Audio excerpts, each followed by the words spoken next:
most dangerous prison is the one you don't know that you're in. Today, billions of people live as debt slaves, bounding not by chains, but by financial systems designed to extract their labor and their wealth. How do we allow this to happen is a big question. And how did borrowing currency, a seemingly harmless act, become the foundation of a system that systematically transfers wealth from those that have it to those that don't? In this video, I want to share some thoughts and unpack how the mechanics of debt has become such a problem that you should consider it a national security risk for your own financial sakes, and explore the devastating impact it has on society, and how it's imperative that everyone needs to wake up and realize that there's an urgent need for systemic change, or else. Let's talk about this one.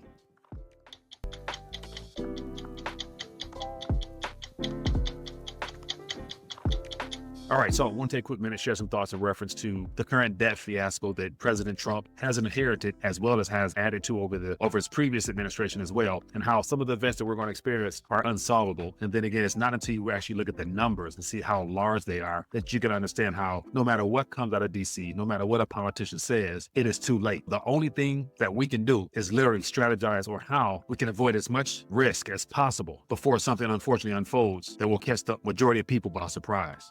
So in this video here, I want to share some thoughts, share some numbers, share some figures, share some graphs, more importantly. And of course, do all this to educate people and to keep them sharp and on their toes so they realize the bigger picture outside of the everyday signatures and executive orders and all that stuff that's taking place now that ultimately, at the end of the day, it doesn't mean anything, because at the end of the day, it's all about our national security, which has been in danger because of the same people that's in DC right now. And it has everything to do with your purchasing power. As always, if you guys want to see more of these, definitely hit that thumbs up button to show your support for the channel. And no doubt you'll have something to say. Drop a comment down below so more people can learn from other individuals such as yourself as well. And then if you're new to the channel, make sure you subscribe so you never miss one of these little deep dives that I like to share every so often. But I want us talking about the obvious, or maybe it's not. Here on the screen here, we have the most recent figures of all sectors when it comes to debt. And as I zoom in here, you can see that it's debt securities and loans that make up government liabilities. And of course, these liabilities happen to be denominated in our national currency. And this is the risk that I'm talking about, that is systemic in nature and a threat to our national security, and more importantly, your financial stability.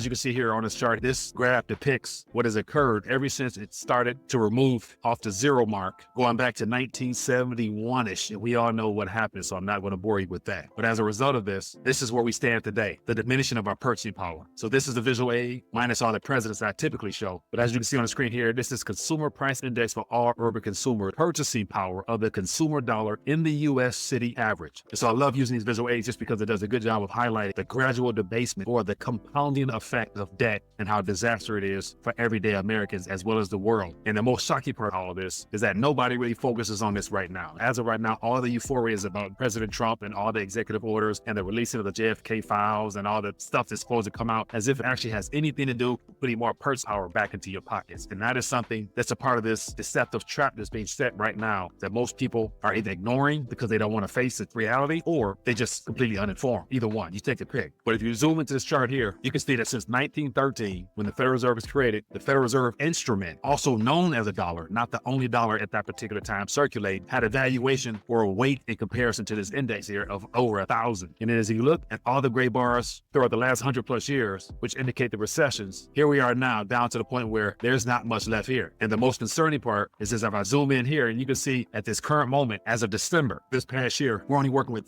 31.7%. And that's according to their figures. So you might wonder why I'm actually mentioning all this. It's because to me, and I'm sure to you, if you really knew how problematic this is going to be, would you consider this a national security threat to your financial future as well? When your currency has gone down to 31.7 and it's nowhere near where it's going to end up, because Donald Trump will be the last president under this Federal Reserve structure. And it has everything to do with the fact that there's a new system in play that he already knows about, and that those that surround him are actually working towards accomplishing in this next 4-year period. And so that's why I'm talking about the debt issue and the national security threat in your interests. One of the problems that I want to highlight is that in the mid-1990s, total debt across the U.S. economy was approximately about 20 trillion or so. And that puts us about right here on this line, on this liability chart here. And as we can see, since then, things have gotten out of control. So you fast forward to today, and the number skyrocketed to over $101 trillion. It's good to say it's going to go a lot higher under Donald Trump, because that's how the system operates. And so that's an 80 trillion or so increase in just 3 decades. And that's an accomplishment that can only be described as financial insanity. So what does that mean? Every dollar of debt represented on our promise of future labor and wealth has been siphoned from individuals, businesses, and governments to lenders. A good way of looking at it is to take a mortgage as an example. So you have a 400,000 mortgages, and you factor in, say, interest rates about 6.9 to 7% over a 30-year period. That equates to $556,000 that will be paid in interest alone. You essentially bought 2 houses for the price of 1, which basically is you bought 1 for yourself, and then you also bought 1 for the bank. This dynamic plays out on every level. From households drowning in credit card debt to governments paying billions in interest to holders. And at the end of the day, who benefits? The financial elite. Those who've engineered this entire structure to perpetuate their dominance in the global economy and beyond. Where has that left society? Literally, the idea of globalization has led to a decline in the American labor in of itself, because that isn't only a tool being used to suppress the middle and working class, it's the rise of the global elite that has fundamentally devalued American labor by using and leveraging debt through the creation of artificial currency that accomplish their goals. Once upon a time, the U.S. economy thrived with a string of middle-class, hard-working individuals that was powered by the sweat and equity of the workers, who were rewarded with what was considered fair wages at the time, as well as opportunities to be able to grow and to dream beyond what they had at that current moment. That was what they call the American dream. But those days are long gone. And so now we got global corporations that have been meeting at the White House. And let's look no further to the recent announcement of the $500 billion Stargate AI project. We have all those uber wealthy individuals surrounding Donald Trump, and they're all excited about the future that they're going to build, which eventually they're going to benefit from our costs. So ultimately, driven by profit, they've shifted the American manufacturing and production to countries where workers own fractions of what they used to pay here. And I'm not quite sure how creating a Stargate AI facility outside of the 100,000 supposedly jobs it's going to create, how that's going to be sustainable when they're creating that same tech to replace the same individuals that's helped building it out. But then again, that's the world we live in. And so U.S. workers are now competing against global labor costs as well as software. There's no win for anybody here other than the uber wealth. So automation and I have compounded this problem, rendering many traditional jobs basically null and void. And so the numbers speak for themselves. By 1950, CEOs earned roughly 30 times the average salary of their workers. Today, the figure has ballooned to over 268 times, give or take. And if that isn't a wealth gap, I'm not sure what is. What that says is they have all the benefits at the expense of those that work for them.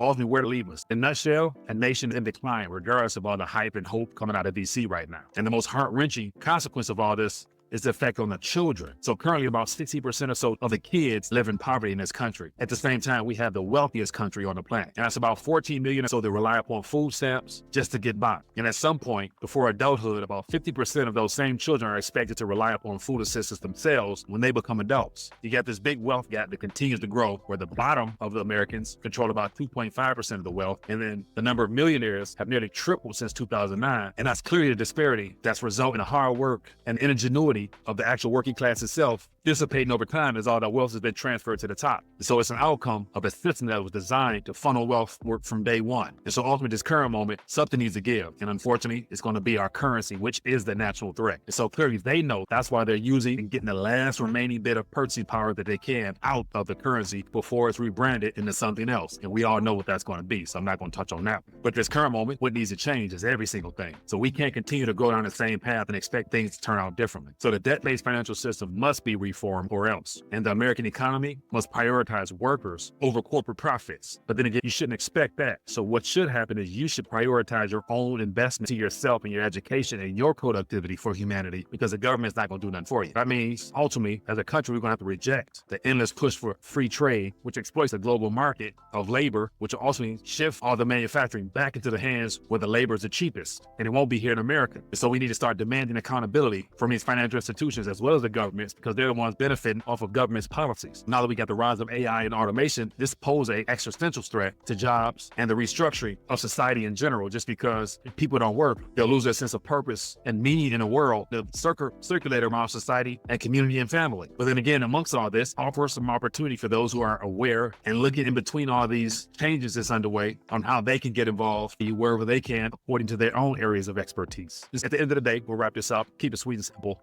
The system clearly is broken. You see it where we see an exponential debt curve that can't stop or else, as well as the currency, which is literally gas for air as it dwindles down from 31.7 to 0. And it clearly appears that the system that has been designed intentionally is working according to the ones that constructed it. And unfortunately, it's not benefiting the average person, but the elite instead. But we don't have to accept this, thank God. More awareness is growing. People are actually taking matters to their own hands in small pockets. And with that, eventually will come the demand for change. Because as of recently, with Donald Trump and his announcement of the Stargate and then all the things associated with it, including the health stuff, more of his fan base has started to push back and demand accountability, meaning that they don't want none of the things that they voted him in for. So we'll see if he backtracks and does anything different or else. And if he doesn't, then for a fact, he was never your man's in the first place. So the question is, will we act before it's too late? Will we continue to voice our displeasure with this system they set up? Or will we be silent and think that giving us some executive orders and unleashing some old files on people who died 50, 60 years ago will really change the future? Once again, these are things that